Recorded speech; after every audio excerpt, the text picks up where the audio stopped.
Yun pong ating aralin ngayon, kumukonekta din doon sa usapin ng bagong buhay. Pero, yung bagong buhay, marami tayong pagdadaanan. Pero po, pag tinanong ko kayo, ako'y laging nangungumusta. Kumusta po ang mga kaibigan ninyo? Pakiisip niyo po lahat kung sino-sino ang mga kaibigan. At pakiisip din ano-anong nararanasan. Sino ang gusto ninyo o sino po sa kaibigan ninyo o kahit sinong tao na pinadadaan ng Diyos sa inyong palad ay masarap kausap? Meron po ba? Pag po meron kayong kaibigan na masarap kausap, thanks God. Masarap kausap. Pag meron tayong kaibigan na hindi masarap kausap, thanks God. Mahuhubog ang ating karakter. Tama po? Okay. Kasi po, hindi natin maiiwasan na meron po tayong kaibigan, iniintindi natin. Tama po? Pero, minsan nga po, hindi lang kaibigan mahal pa natin sa buhay Iniintindi natin, pero ang problema, bakit po ba ayaw tayong intindihin? Tama po. Hindi ka ba talaga naiintindihan? O ayaw bang intindihin? O talaga bang hindi ka maintindihan? O talaga bang hindi kayo magkaintindihan? Ano ba dahilan kaya? Dahil ba kilala natin ang ating kaibigan na hindi nagsasabi ng totoo kahit nararamdaman natin na ang katapat nun, sorry, ay may pagkasinungaling. Pwedeng tapat, kaya masarap kausap. Pwedeng nanghuhula.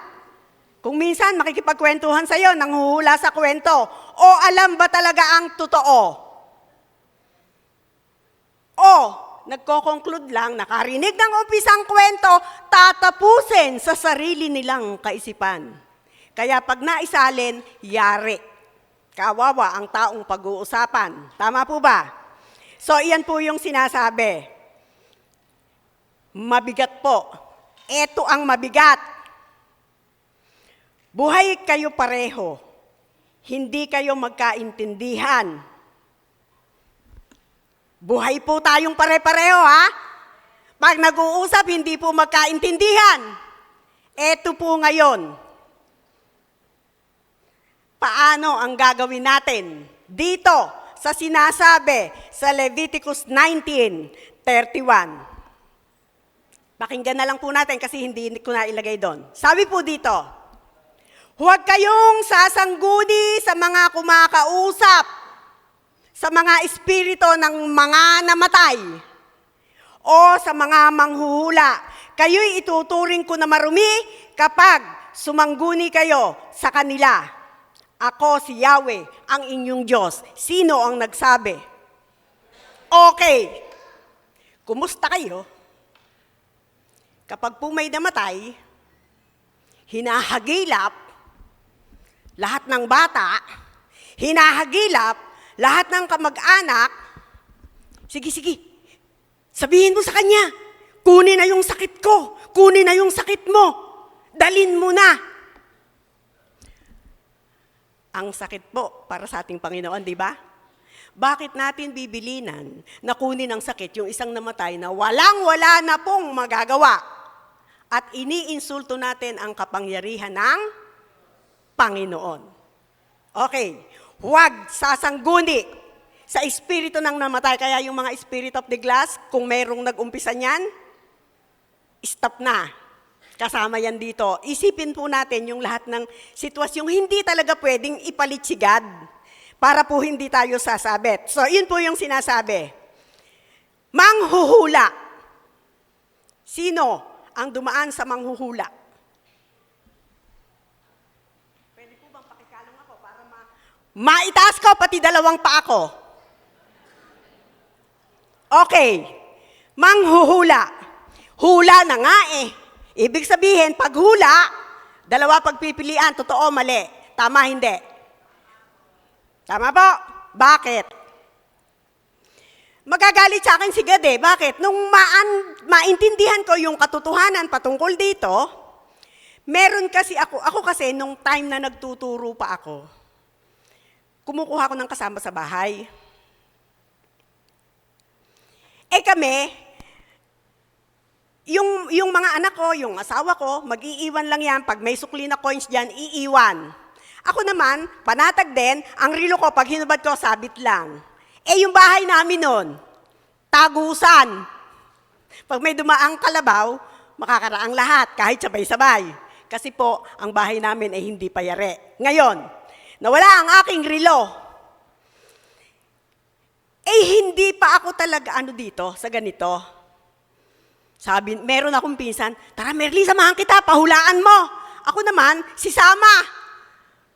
O edi ngayon, siyempre, hula nga eh. Mag-i-interview yung nanghuhula. Sino kasama, ganire, ganon. O edi ang sinabi, kasama ko sa bahay. Okay, tingin nyo. Sisitahin ko, hindi. Sisitahin ko dapat yon. Pero alam nyo ba, by the grace of God, kahit medyo naniwala ako, hindi ako nanita. Alam nyo kung bakit? Dadami ang kaaway ko kung merong taong galit sa akin, madadagdagan. Kasi pag sinita ko yon, paano kung hindi siya yung kumuha? Nagagets nyo po? So, tingin nyo po, yung sinasabi, kayo'y ituturing na marumi kapag sumangguni kayo sa kanila. Ako si Yahweh, ang inyong Diyos. Tingin nyo? Malinis ako nung time na yon sa tingin ng Diyos? Hindi. Hindi ko nga sinunod pero sumangguni ako. Di ba? So, iyon po yung sinasabi ng ating Panginoon. Ito po ang masakit. Pinaniniwalaan natin ang mga hindi dapat paniwalaan. At hindi natin pinaniniwalaan ang kailangan o mahalagang dapat nating paniwalaan. Katulad ng pagbabalik ng Panginoong Hesus. Ito po ba? Kailan nyo pa naririnig na babalik siya? Aminin po natin, bata pa tayo, naririnig na natin yan. Pero aminin din po natin, pwedeng may part din tayo kung minsan na iniinsulto natin. May senaryo po na sinabi, elementary pa ako, naririnig ko na yan, hanggang ngayon, wala pa eh. Naghihintay ka pala, bakit ayaw mong humanda? Tama po. Hindi sinabi ng Panginoon kung kailan siya babalik. Pero ang sinabi po niya, may katiyakan. Doon po tayo matakot sa sinabi niyang tiyak na pagbabalik niya. Ngayon, pag bumalik po ba ang Panginoon, nakahanda na po ba tayong lahat? Hindi pa. Okay. So, iyan po yung sinasabi. Dito po, tingnan po natin dito. Ang atin pong title na pag-uusapan ngayon, tanda ng pagbabalik. Okay, iyan po ay paghahanda. Kung hindi pa tayo nakahanda, ito po yung paghahanda. Salamat po sa pagiging tapat dahil hindi pa pala handa. O eto po, maghahanda na tayo. Ano-ano po ba ang mga ito? Pero kunin po muna natin yung Matthew 24:3. Ano pong sinasabi diyan sa Matthew 24:3? Noon si Jesus ay nasa bundok ng mga Olibo. Habang siya'y nakaupo roon, tandaan niyo po palihim. Siyang tinanong ng kanyang mga alagad, kailan po ba mangyayari ang mga sinasabi ninyo? Ano po ang magiging palatandaan ng inyong muling pagparito at katapusan ng mundo? Sinabing palihim. Tingnan po natin kung sumagot siya sa mga susunod. Pag sinabi po kasing palihim na tanong, ibig sabihin, palihim di ba? Pag palihim, may motibo, wala? Meron. Di ba tayo pag may libre? Lalo't alam nating may rules, palihim tayo, wala na ba dyan? Baka pwedeng masingit ako. Palihim di ba? So, iyon yung sinasabi. Palihim ang ginagawang tanong ng kanyang alagad. Para lang pong tayo yan. Pero sa last part po, maiintindihan natin bakit nga ba palihim. Palihim siyang tinanong pero hindi siguro sumagot. Sisiguraduhin po natin yan sa bandang huli. Pero, nagbigay siya ng palatandaan. Ano po ba yung palatandaan? Unang palatandaan, kahirapan. Pag sinabi pong kahirapan, ano pumapasok sa ating isipan? Pwede po bang sumigaw kung ano nasa isip? Kahirapan saan? Ha? Okay, sabi ko na, pera eh. Ako din, problema ko din po yan eh. So, yan po yung sinasabi. Kahirapan, ang laging nasa isip natin, pera. Tama po. Pero, sa totoo lang, nakakadanas din tayo ng kahirapan sa sakit. Saan pa? Kahirapan sa pagdisiplina sa anak. Kahirapan sa sitwasyong meron. Paano po tayong mabubuhay ng masaya at masarap sa ganyang kalagayan? So, may gusto pong ipaalala sa atin si God. Huwag nawa po tayo ang maging dahilan ng kahirapan, ng sakit dahil sa kapabayaan, kahirapan sa pagdisiplina sa anak dahil hindi na ipakilala ang Panginoon. Kahirapan sa sitwasyon, bakit? Dahil sa kakulangan ng guidance from our Almighty God. Iyan po ang malaking problema natin. Kahit sinabing dadaan tayo dyan, meron po tayong napakalaking part sa buhay natin. Kahirapan. So, nawa po, huwag tayo yung nasa sitwasyong malayo sa Panginoon, walang relasyon, pwede din po kasing lagi tayong nakikinig, lagi tayong pero ang relasyon natin, wala eh. Tama po. So, kung ganyan po tayo, at nandito tayo, umaasa po tayong lahat. Kung may kahirapan tayo ngayon, alam natin, kasama natin ang Diyos. Okay. Masaya po ang ating bawat puso sa ganyang sitwasyon. Tama po ba? Okay po, palakpakan po natin ang ating Panginoon sa kanyang kabutihan. Ano pa po yung pangalawa? Puot. Ano po? Puot. Nandiyan na po ba ang puso ng bawat isa sa puot? Mahirap-hirap na pong habulin yan. Pag po ang kalagayan ng ating puso ay napopuot na tayo. Huwag po nating hayaang dumating dyan. Bakit po? Daniel 8:19. Sinabi niya sa akin, sasabihin ko sa iyo kung ano ang mangyayari sa katapusan ng panahon kapag ipinakita na ng Diyos ang kanyang puot. Ibig sabihin, sasabihin pa muna bago ipakita puot nang wala tayong alam ano yung kanyang pagbabalik. Tama po? Pero alam na natin, may kahirapan, nandoon na yung palatandaan. Malinaw po ba? Ngayon, kung tayo po meron ng puot ngayon, dahil nandito tayo sa ating Panginoong Hesus lagi, malaki pa po ang pag-asa natin na yung puot unti-unting umalis sa puso natin, mabalik sa, kasi po ayan, galit muna, inis muna, galit muna, yung halos ayaw mo nang makita hanggang puot. O ngayon, unti-unti po pabalik. Puot, galit hanggang mawala. Gagamutin po tayo ng ating Panginoon gradually. Basta po wag lang tayong hihiwalay sa Kanya. Tama po? Okay. So, huwag nawa tayo makasama sa puot ng Panginoon pagdating sa huling panahon. Dahil sa pagsuway natin sa mga paalalang madalas naman po nating naririnig. Hindi po tayo yan, tama po? Sila lang yan, yung hindi pa pumapasok dito. Dahil wala pang naririnig. So, kailangang marinig nila, mag-invite kayo.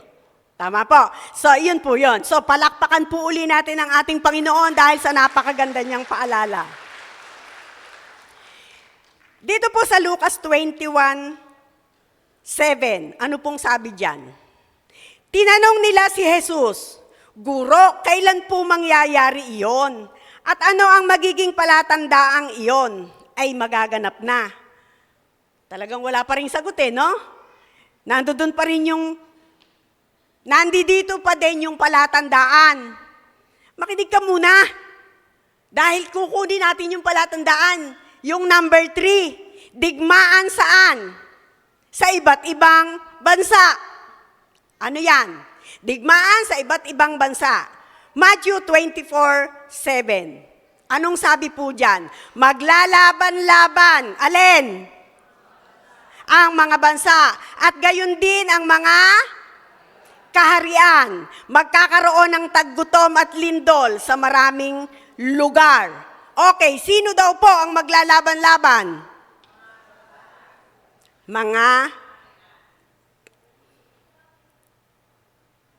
Napakahirap po, no? Ay, nangyayari na po ba? Okay, nasa palatandaan na. Alin pa maglalaban-laban? Gayon din ang mga kaharian. Yung una, bansa. Susunod, kaharian. Eto, maging totoo tayo, ha? Para handa tayong lahat. Etong EECM, meron bang naghahari dito? Meron? Si Lord. Tama? Sino ang itinalaga ng ating Panginoon? Si Bishop Jun Moya. Sino pa sa tingin nyo? Kaming mga pastor. Sino pa po sa tingin ninyo? Mga workers. Paano? Okay, take upin ko to kasi po hinihingi dyan. Hindi ko po sinasabing ganyan. Gusto ko lang maging handa at maging maingat tayo. Paano po? Kung kaming dalawa, halimbawa ni Pastor Derek, kaming dalawa ni Bishop, kung sino yung nangangailangan, sino yung meron ditong kapangyarihan na itinalaga ni God, pareho po kaming may kahinaan. Pare-pareho. Paano po kung dumating sa buhay ng bawat isa sa amin, sa mga binanggit ko, o kung sino pa yung nasa isip nyo, na nagkakaroon kami ng hindi magandang sitwasyon? Anong meron na pag merong ganon? Okay, magkakaroon na ng... Okay, yun yung inaabisa pag lalaban-laban. Ngayon, kayo na nandyan sa baba, pababayaan nyo ba? Hindi. Pwede po nating hindi pabayaang magtuloy-tuloy yun. Nasa buhay po natin na nandito sa loob ng EECM na pinadala ng ating Diyos kung paano gagawin natin doon. Basta patuloy lang tayong makikinig sa paalala ng Panginoon. Marami pong paalala ang Panginoon tungkol dyan. Kaya po ang sinasabi, kung merong nagkakaganon, ang ibig ko pong sabihin, huwag na tayong makisama. Sumama tayo, mag-mediate tayo ng maayos. Sumama tayo, huwag na tayong magsulsol. Sumama tayo, huwag na tayong magkwento. Kung ang kwento natin magiging pahamak doon sa mga taong nakatayo na ginagamit ni God sa ating lahat, manahimik na lang po tayo sa ganong sitwasyon. Para po hindi maganap yung hula na yan. Bakit ko po sinasabi na para hindi maganap na? Ang Bible po, dalawang klase lang. Parang doktor. Prescription. Pinrescribe niya yan para hindi mangyari. Description. Idinescribe niya. Marami pong ganyan sa unang panahon. Inilagay po yan ng Panginoon, pinahintulutan niya na ilagay yan dyan para po pakinabangan nating mga Kristiyano na nagke-claim na anak ng Panginoon. So wag na po tayong sumama doon sa gusot. Pag may gusot, hindi po natin yan maaalis. Doon po tayo sumama sa kung paanong maaayos. Tama po? So, iyan po yung sinasabi. Kaya po, napakahirap po ng palatandaan.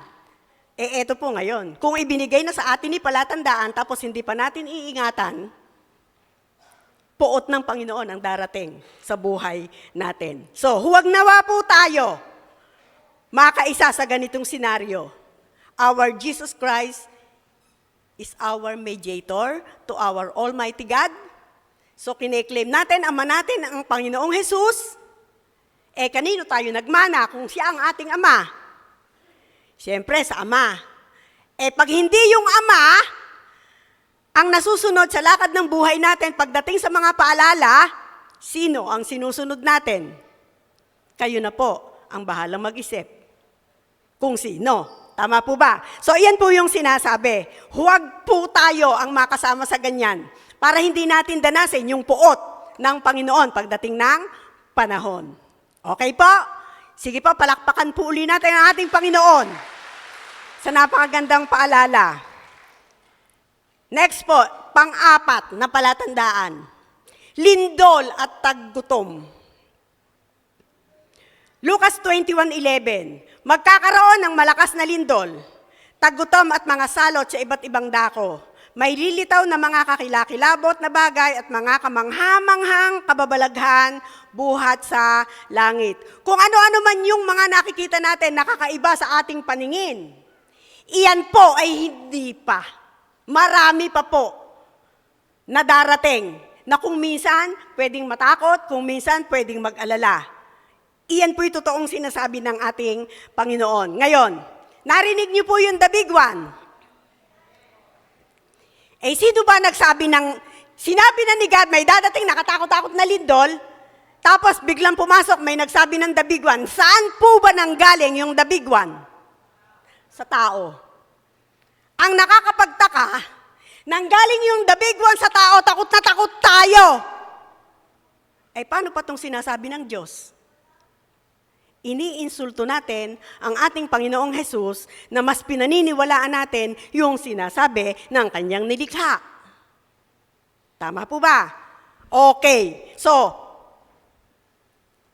sinabi ni God may lindol. Pero iniinsulto natin siya, noon pa yan sinasabi, darating, pero hanggang ngayon wala. Pero nung sinabi yung the big one, nako, bilihan ng kung ano-ano. Kaya simula nung i-declare yung the big one, yung mga sardinas ninyong binili, nung unang sinabi, pakitingnan nyo, baka expired na. Tama po. So yan yung sinasabi. Yung paghahandang nasa kaayusan ang pinaalala po ng ating Diyos. Mahirap po kapag hindi tayo nakahanda sa kalooban ng Panginoon. So yan po yung sinasabi. Kaya po, ibigay na po natin sa Panginoon ang buong pagtitiwala at pananampalataya. Next po, panglima, ano pa po yung sinabi? Yung palatandaan na sakit. Darating yan. Natatandaan ko po noon bago magsara, bago mag-pandemic, parang midweek po yun Ang naging lesson noon, kung may nakakaalala, yung pitong puot, mangkok na puot ng Panginoon, iyon po yung naging lesson nung time na bago mag-lockdown. Talagang kinikilabutan po ako doon sa lesson na yon. Kasi maganda po talaga yon. After no nag-lockdown, nag-COVID na. Di po ba? So, iyon yung sinasabi. Sinabi ni Jesus na magkakaroon ng epidemya ng nakapangingilabot na mga sakit. Isang sample na po yun Bakit po hindi nakakapangilabot? Hindi po ba't naganap nung time na yun yung dumating yung punto ang merong mga mahal sa buhay. Nawa po hindi natin dinanas.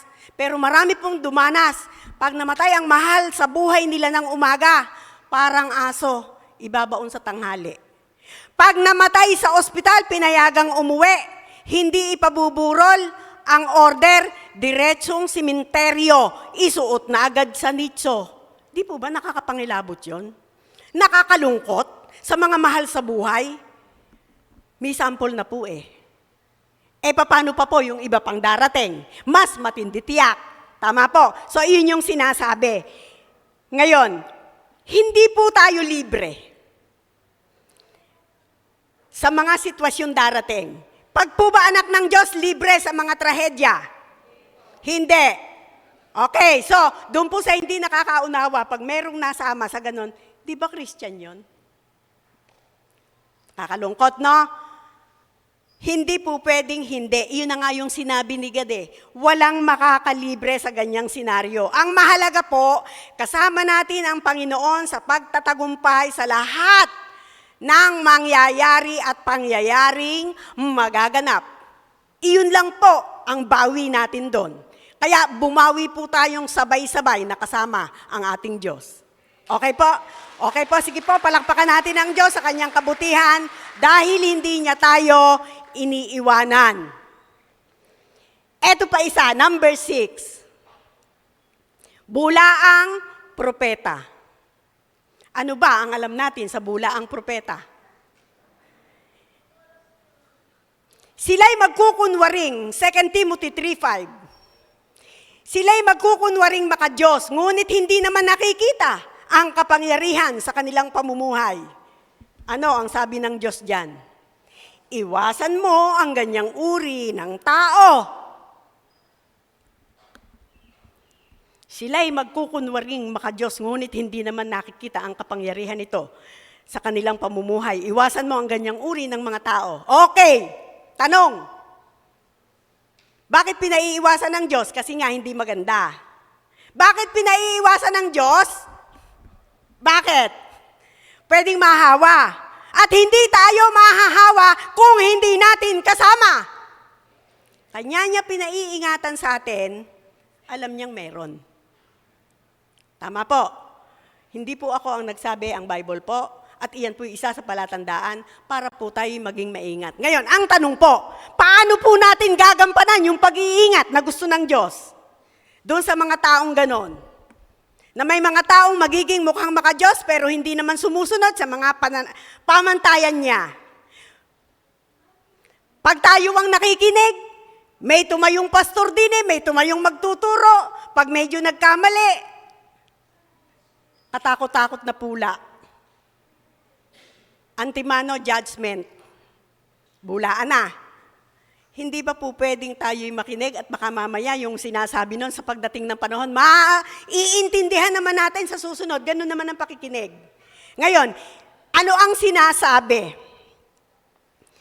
Pagka ganito, nagkamali, nagkasala, kumusta po kayo kapag ganon? Hindi po natin maiiwasang hindi magkakamali lahat ng tatayo. Hindi natin maiiwasang hindi magkasala lahat ng tatayo. Hindi din natin maiiwasan ito sa lahat ng makakasalamuhan natin mula sa tahanan hanggang dito po sa panambahan. Ano ang utos ng Panginoon? Iwasan mo ang mga taong yan. Ito ngayon ang pag-iwas. Mararamdaman na nung tao, nagsosolo na siya. Ganong pag-iwas ba ang gusto ng Panginoon? Pwede nating iparamdam ang pagmamahal natin sa taong hindi ka mahal-mahal. Huwag natin siyang iwan. Kung yung kasama nga tayo, nagkakaganong-ganong pa di lalo kung iiwanan natin, pagkakaisahan nating iiwasan. Anong ibig sabihin nung pag-iwas na gusto ng ating Panginoon? Iwas na may kahalong pag-iingat.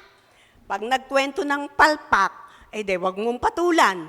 Hindi mo iniwasan, hindi mo iniwan, nakapag-ingat ka. Yun yung gusto ng ating Panginoon. Ingat, hindi iwan. Inaano lang yung salitang ingatan, iwasan. Ang iiwasan doon yung maling gawa. Tama? Paano natin siya maipagagamot o magagamot sa spiritual sickness na meron siya kung iiwasan natin siya? Na tayo yung mga doktor na gagamitin ni God sa buhay ng taong yun. May problema tayo. Pagdating ng Panginoon, mananagot tayo. So, yun po yung sinasabi. Nawa po. Ngayon po, yun po yung Kristiyano. Tama po. Tingin dun sa mga nagsasalita. At siya ginagamit ni God. Paano po naman? Doon sa nakikinig. Naniniwala po ba kayo na kapag ang attitude natin ay katulad din nung sinasabi natin doon sa mga manggagawa ng Panginoon na hindi tayo namumuhay ayon sa naririnig natin. Kung may bula ang pastor, may bula ang guro, may bula ang tagapagturo, ano po ang tawag sa ating mga nakaupo na hindi sumusunod sa panuntunan ng Diyos. Bula ang Kristiyano. Lahat ng bulaan ay nandito na kapag po ganon ang nangyari sa buhay natin. So, iyon po ang paalala ng Panginoon, huwag tayong maging bulaan. Para po sa kanyang pagbabalik, nakahanda tayo. Kaya po, masaya po ba ang puso ng bawat isa pag ang senaryo natin natupad yung kalooban ng Diyos? Amen. Di po, palakpakan uli natin si God dahil inaayos niya ang puso natin. Tama po ba? Okay po, so iyan po ang 6 na palatandaan. Gusto niyo pa po ba? Amen. Palagay ko, ito pinakagusto. Number 7, hindi malapit sa isa't isa sa pamilya. Inihula sa 2 Timothy 3:2-3. Nadarami ang mga taong walang likas na pagmamahal. Saan? Sa pamilya at mga anak. Ay magiging masuwayin sa magulang. Okay, palatandaan. Nadadanasan na po ba natin yung palatandaan? Yung mga magulang na dumadanas ng palatandaan na meron na. Meron na. Okay, thank you po sa katapatan. Ang paalala po ng Panginoon, kung dinadanas na natin yan, huwag tayong malungkot. Kung ang mga anak natin ay nandoon na sa sitwasyong dinidisiplina natin, ay sumasalungat pa rin sa panuntunan ng Diyos. Okay, bakit po? Ang mabigat po kasi tayong mga magulang nandito na sumasalungat pa yung anak natin. Di lalo po kung wala tayo dito. Pangalawa, huwag po tayong malungkot. Uulitin ko, ito alam ko, nabanggit ko na. Huwag po tayong malungkot kung ang mga anak na dinidisiplina natin, sumasalungat sa kalooban ng Diyos. Bakit po? Ano gusto nyo? Ang tao laging may sinasabi yan. Tanggapin na natin. Pero ano gusto nating matanggap natin sa mga tao? Yung, bakit nagkaganon yung batang yon? Ang magulang naman yan, mga kaibubuting tao at talagang namumuhay ayon sa Panginoon. Masarap pakinggan, di ba? Sino matigas ulo? Magulang, anak? Ha? Anak. O anong gusto nyo? Pangalawang pagpipilian. Paano naman kang hindi magkakaganyan yung mga anak niyan? Kita mo naman yung ginagawa at pinaggagawa ng magulang. Pili tayo sa dalawa kung saan tayo lalagay. Choice nyo po yan. Tama po? So, iyan po yung sinasabi. Bakit po sinasabi na walang likas na pagmamahal? Ngayon, ganito po.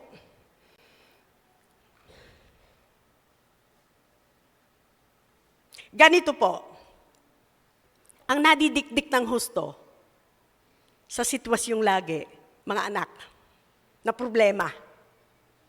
Tama po? Hindi naman po unfair si God Dahil po dito ang sinasabi diyan ang mga tao'y magiging makasarili. Pag sinabing tao, pwedeng anak, magiging makasarili. Pwedeng kapatid, magiging makasarili. Pwedeng kaibigan, magiging makasarili. Pwedeng magulang, magiging kasarili. Ngayon, ang tanong, laging ang nadidikdik, yung buhay ng anak.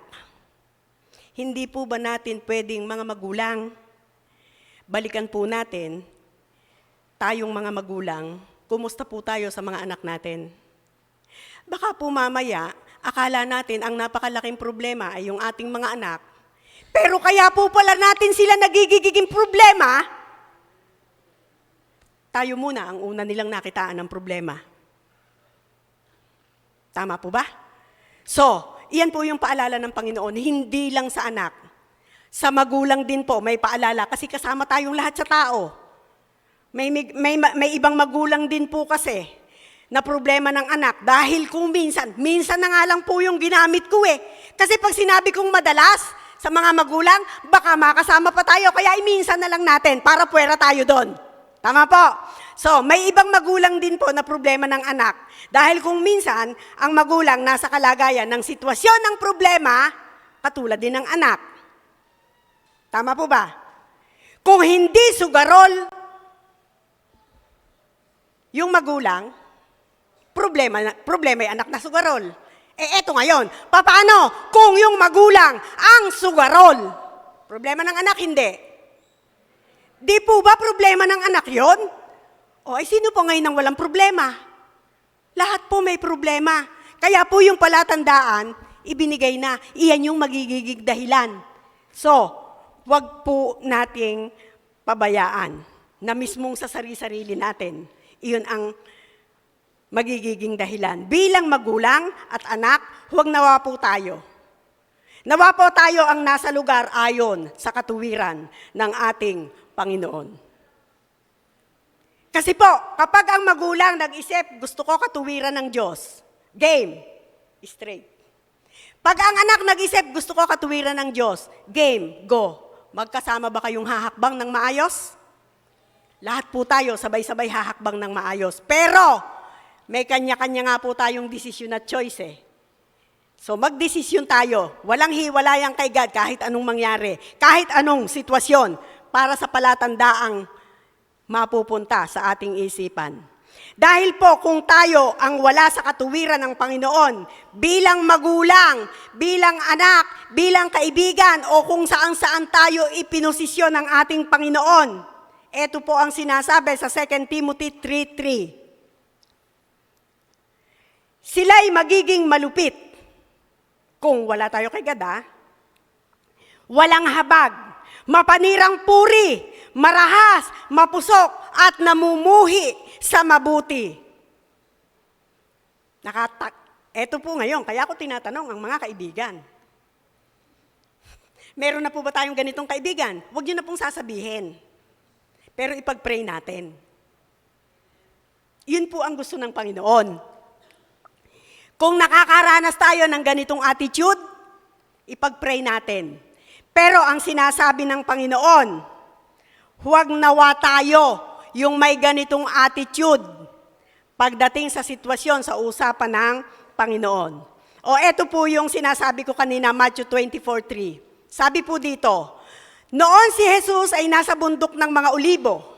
Habang sila'y nakaupo roon, palihim siyang tinatanong ng kanyang mga alagad, kailan po ba mangyayari ang mga sinabi ninyo?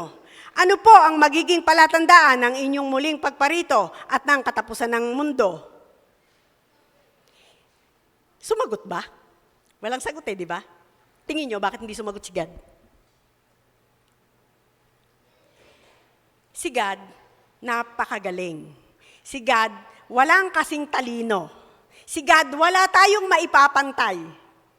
Hindi niya ibinigay dahil sa kanyang karamutan, ibinigay niya yon dahil sa pagmamahal. Palihim ngang tinanong eh. Pag sinagot ni God ng palihim yon, ay di meron nang nakaalam. Tingin nyo, hindi mapapasa? Ayaw ni God na mangyari sa ating mga Kristiyano, yung nangyayari sa mga kumpanya, yung nangyayari kung saan tayo binibigay ng Panginoon, sa lugar kung saan tayo gagalaw ng maayos. Bakit? May attitude nga kasi tayo na mga tao, pagkawala yung mga tao na pinagkatiwalaan ng Diyos, nagdidesisyon sila sa kanilang sarili kung ano ang gusto nila. Dahil alam nila'y palatandaan. Pag sinabi, halimbawa ako, mami, pag sinabi kong babalik ako ng ganitong oras, tingin nyo yung mga anak ko, dadatnan ko sa bahay? Lalo kung mga batang gusto'y gala ng gala? Hindi. Pero pag alam na 7 o'clock ako uuwi, baka umuwi ng 6:30. Tama po. Iyon ang hindi gustong mangyari ng Diyos. Ang gusto ng Diyos, kusang loob tayo na maniwala dun sa mga palatandaang darating. So choice na naman natin yan. Malaya tayong pinapipili ng Diyos sa kalooban niya, pero sa pagbibigay niya ng laya, meron tayong pagpipilian. Kapag tayo ay nagkamali ng pili, tayo ang talo. Tingin nyo, pag dinatnan tayo ni God, marami pong palatandaang binigay, pero 1 to 7 lang yan. Pag dinatnan po tayo ni God, kahit sa isa lang dyan, tingin nyo, tatanggap tayo ng puot?